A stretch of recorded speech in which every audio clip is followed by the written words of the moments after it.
MSP को लेकर स्वामीनाथन आयोग ने एक फॉर्मूला दिया है। उन्होंने कहा कि जो भी इनपुट कॉस्ट है उसमें 50% आप ऐड कर दीजिए और वो एमएसपी होनी चाहिए। यानी अगर आपकी इनपुट कॉस्ट किसी क्रॉप को ग्रो करने के लिए 100 रुपये है तो एमएसपी 150 रुपये की होनी चाहिए।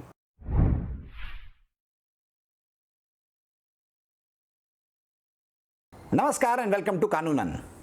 कहा जाता है कि भारत एक कृषि प्रधान देश है और भारत की इकोनॉमी कृषि पर टिकी है। अगर आप लॉकडाउन को भी देखें तो सभी सेक्टर डिक्लाइन में थे, जबकि एग्रीकल्चर ही एक ऐसा सेक्टर था जिसमें ग्रोथ थी। बावजूद इसके कि एग्रीकल्चर सेक्टर में ग्रोथ है, किसानों की दुर्दशा किसी से छुपी नहीं है। इसी दुर्दशा को बेहतर करने के लिए सरकार 3 नए कृषि बिल लेकर आई है, पर जब से बिल आए हैं तभी से किसान इन बिलों का विरोध कर रहे हैं। जब भी एग्रीकल्चर की बात होती है तो एक नाम एमएस स्वामीनाथन का जरूर जहन में आता है। एमएस स्वामीनाथन को ग्रीन रेवोल्यूशन का फादर कहा गया। 2004 की तब की सरकार ने एमएस स्वामीनाथन की अध्यक्षता में एक आयोग बनाया जिसको ये सिफारिशें देनी थी कि कैसे एग्रीकल्चर में रिफॉर्म लाए जाएं और कैसे किसानों की हालत को बेहतर किया जाए। एमएस स्वामीनाथन ने 5 रिपोर्ट दाखिल करी, जो कि फाइनल रिपोर्ट उन्होंने 2 साल बाद यानी अक्टूबर 2006 में दाखिल करी और उन्होंने अलग अलग रिकमेंडेशन दी। तभी से किसान चाहते हैं कि एमएस स्वामीनाथन की जो सिफारिशें हैं उन्हें लागू किया जाए। 14 साल बीत गए हैं लेकिन अभी तक वो रिकमेंडेशन लागू नहीं हुई हैं। क्या था एमएस स्वामीनाथन आयोग, क्या थी उसकी सिफारिशें, आज कानूनन में हम यही जानेंगे। सबसे पहली बात जो उन्होंने करी वो थी लैंड रिफॉर्म्स के बारे में, भूमि सुधार के बारे में। उन्होंने कहा कि भारत में 50% से ज़्यादा ऐसे लोग हैं, ऐसे फार्मर्स हैं जो सिर्फ 3% एग्रीकल्चर लैंड को ओन करते हैं, जबकि 10% लोग इस तरह के हैं जो कि 54% लैंड को ओन करते हैं। उन्होंने कहा कि इसकी वजह से एक इम्बैलेंस है और फार्मर्स में डिस्ट्रेस है। उन्होंने रिकमेंड किया कि जो भी अनयूज्ड लैंड गवर्नमेंट के पास पड़ी है वो ऐसे फार्मर्स को जो कि गरीब हैं, जिनके पास लैंड नहीं है या जिनके पास बहुत कम लैंड है, उनमें वो बांट दें जिससे कि उस पर वो खेती कर सकें। उन्होंने ये भी रिकमेंड किया कि जो कॉरपोरेट्स हैं उन्हें इस बात की आज़ादी ना दी जाए कि जो प्राइम एग्रीकल्चर लैंड है उस पर वो नॉन एग्रीकल्चरल एक्टिविटीज़ करें। उन्होंने ये भी रिकमेंड किया कि जो ट्राइबल्स हैं उन्हें ये सुविधा दी जाए कि वो अपने पशुओं को जंगलों में ले जा सकें चारा चराने के लिए, जो कि अंग्रेज़ों के आने से पहले की सुविधा थी। फाइनली उन्होंने कहा कि जो भी एग्रीकल्चर लैंड का ट्रांजैक्शन होता है, बाय और सेलिंग होती है, उसे रेगुलेट किया जाना चाहिए। दूसरी जो रिकमेंडेशन थी वो थी इरिगेशन रिफॉर्म्स, यानी कि सिंचाई सुधार को लेकर। आयोग का कहना था कि सिर्फ 35% ऐसी लैंड है जिस पर रेगुलर इरिगेशन के साधन उपलब्ध हैं, जबकि 65% लैंड इस तरह की है जहां पर अभी भी जो एग्रीकल्चर है वो वर्षा पर आधारित है। आयोग का कहना था कि इस तरह का नेटवर्क बनाया जाए जिससे कि हर किसान को सिंचाई के लिए पानी उपलब्ध हो।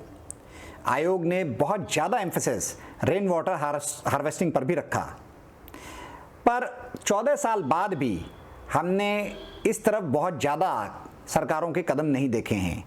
यूपी में अगर आप देखें तो धीरे धीरे जो वाटर लेवल है वो नीचे जाता जा रहा है। तीसरा जो पॉइंट था वो था प्रोडक्टिविटी ऑफ एग्रीकल्चर को लेकर।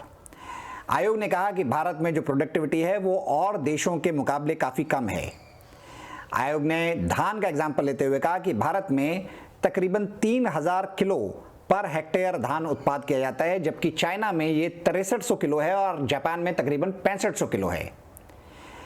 इसको बढ़ाने के लिए आयोग ने 2 रिकमेंडेशन दी। पहला, उन्होंने कहा कि जो ट्रेडिशनल वे ऑफ फार्मिंग है उसको बढ़ावा मिलना चाहिए जिससे कि जो हेल्थ है सॉइल की वो बेटर हो सके। दूसरा, उन्होंने कहा कि सॉइल टेस्टिंग के लिए पूरे देश में नेटवर्क इतना सॉलिड होना चाहिए कि जो वैज्ञानिक हैं वो आकर सॉइल टेस्टिंग करें और जो एग्रीकल्चर डिपार्टमेंट्स हैं वो आकर सॉइल टेस्टिंग करें और आकर रिकमेंडेशन दें कि किसान क्या क्या ऐसी चीज़ें करे जिससे कि उसकी सॉइल बेहतर हो सके, जिससे प्रोडक्टिविटी और बेहतर हो। चौथी रिकमेंडेशन जो थी वो थी क्रेडिट को लेकर, किसानों को दिए जाने वाले ऋण या लोन को लेकर। रिकमेंडेशन में कहा गया कि जो किसान हैं उन्हें कम ब्याज पर लोन दिया जाना चाहिए और उसकी रिकमेंडेशन जो थी उन्होंने कहा कि उन्हें 4% पर लोन दिया जाना चाहिए। दूसरी रिकमेंडेशन ये थी कि जो गरीब किसान हैं सरकार ये सुनिश्चित करे कि उन तक लोन पहुँचे। तीसरी रिकमेंडेशन में उन्होंने कहा कि एक इस तरह का फंड बनाया जाना चाहिए कि जब भी कोई आपदा आए तो उस फंड से लोगों को राहत दी जाए। चौथी रिकमेंडेशन में उन्होंने कहा कि जो भी किसान हैं, अगर वो किसी आपदा की वजह से उन्होंने लोन लिया हुआ है और वो किसी आपदा की वजह से अपना लोन वापस नहीं कर पाते हैं, तो इस तरह की रियायतें दी जानी चाहिए कि किसान वो लोन बाद में चुका सके। और जो लास्ट रिकमेंडेशन थी वो थी कि जो लेडीज़ हैं, जो लेडी फार्मर्स हैं, उनको एक किसान क्रेडिट कार्ड दिया जाना चाहिए। पांचवी जो रिकमेंडेशन थी वो थी किसानों के सुसाइड को लेकर। एक स्टडी के मुताबिक 1995 से 2004 के बीच में तकरीबन 1.5 लाख फार्मर्स ने सुसाइड किया। आयोग ने रिकमेंडेशन दी कि स्टेट फार्मर्स कमीशन बनाया जाए जिसमें फार्मर्स का प्रतिनिधित्व हो, जिससे कि फार्मर्स की जो समस्याएं हैं उन्हें समझा जा सके। दूसरी रिकमेंडेशन थी कि जो स्मॉल फार्मर्स हैं उन्हें बैंक्स लोन दें, क्योंकि जब बैंक लोन नहीं देते हैं तो वो मिडलमैन से लोन लेते हैं जो कि बहुत ऊंचे दर का होता है, और जब वो उसे रीपे नहीं कर पाते तो डिस्ट्रेस में आकर सुसाइड का कदम उठाने पर मजबूर हो जाते हैं। तीसरी रिकमेंडेशन थी कि जो ओल्ड फार्मर्स हैं उन्हें पेंशन दी जाए। चौथी रिकमेंडेशन थी कि ग्राम चौपाल बनाई जाए जहां पर किसानों को इस बारे में नॉलेज दी जाए कि क्या चीज़ें उन्हें उगानी चाहिए और क्या नहीं उगानी चाहिए। जो लास्ट रिकमेंडेशन थी वो थी क्रॉप के इंश्योरेंस को लेकर। क्रॉप की इंश्योरेंस विलेज लेवल पर होनी चाहिए और ब्लॉक लेवल पर नहीं होनी चाहिए, क्योंकि जब ब्लॉक लेवल पर होता है तो इंश्योरेंस का सही दाम नहीं मिल पाता। और फाइनली वो रिकमेंडेशन जिसकी वजह से किसान बार बार कहते हैं कि स्वामीनाथन आयोग की रिपोर्ट को लागू किया जाए, ये रिकमेंडेशन है एमएसपी को लेकर। इसी रिकमेंडेशन में स्वामीनाथन आयोग ने कहा है कि भारत में वन मार्केट होना चाहिए, जो कि जो नए बिल्स आए हैं उनमें भी सरकार यही बात कह रही है।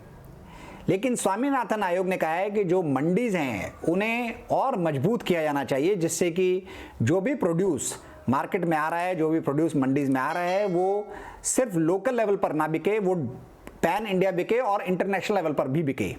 एमएसपी को लेकर स्वामीनाथन आयोग ने एक फॉर्मूला दिया है। उन्होंने कहा कि जो भी इनपुट कॉस्ट है उसमें 50% आप ऐड कर दीजिए और वो एमएसपी होनी चाहिए। यानी अगर आपकी इनपुट कॉस्ट किसी क्रॉप को ग्रो करने के लिए 100 रुपये है तो एमएसपी 150 रुपये की होनी चाहिए। इनपुट कॉस्ट में आपका जो सीड है उसकी कॉस्ट होगी, इरिगेशन में जो भी आपने खर्चा किया वो होगा, पेस्टिसाइड्स और जो भी आपकी खाद है उस पर जो खर्चा हुआ वो होगा, सीड और ये सब कुछ लाने में जो आपका खर्चा हुआ वो होगा, और जो आपकी क्रॉप की प्रोड्यूस है उसे मार्केट में ले आने में जो भी खर्चा होगा वो आपकी इनपुट कॉस्ट होगी। एक इम्पॉर्टेंट फैक्टर जो और ऐड किया गया है वो है लेबर चार्जेस का। अगर आप किसी लेबर को अपने खेत में रखेंगे तो आप उसे सैलरी देंगे। आयोग ने कहा है कि जो फार्मर है वो लेबर नहीं रखता, वो खुद से मेहनत करता है, जिसको काउंट नहीं किया जाता। उन्होंने कहा कि जो भी चार्जेस होंगे, अगर किसी क्रॉप को ग्रो करने के लिए मान लीजिए 1 महीने का टाइम लगा, तो 1 महीने के दिन पर डे के हिसाब से जो भी चार्जेस बनेंगे वो भी इनपुट कॉस्ट में जाएंगे। तो ये था पूरा लेखा जोखा एमएस स्वामीनाथन की रिपोर्ट का। किसान चाहते हैं कि एमएस स्वामीनाथन की रिपोर्ट की सिफारिशों को लागू किया जाए, पर्टिकुलरली एमएसपी को लेकर, लेकिन सरकार एमएस स्वामीनाथन के बताए गए फॉर्मूले को लागू करने में हिचक रही है। उसका मुख्य कारण ये है कि अगर इस फॉर्मूले को अडॉप्ट किया जाता है तो जो कॉस्ट है वो फूड ग्रेन्स की बहुत ज़्यादा बढ़ जाएगी, सरकार को भी इसका खर्च उठाना पड़ेगा और आम जनता को भी उठाना पड़ेगा। अब ये दो धारी तलवार की तरह हो गया है। अगर आप ये रिकमेंडेशन नहीं मानते हैं तो किसान सफ़र करते हैं, और अगर आप ये रिकमेंडेशन मानते हैं तो हो सकता है जनरल पब्लिक का सफ़र करे। आपको ये वीडियो कैसा लगा? अपनी राय, अपने सुझाव कमेंट बॉक्स में लिखकर भेज सकते हैं। अगर आपको वीडियो अच्छा लगा तो आप कानून के और भी वीडियो देख सकते हैं। Thank you for watching this one.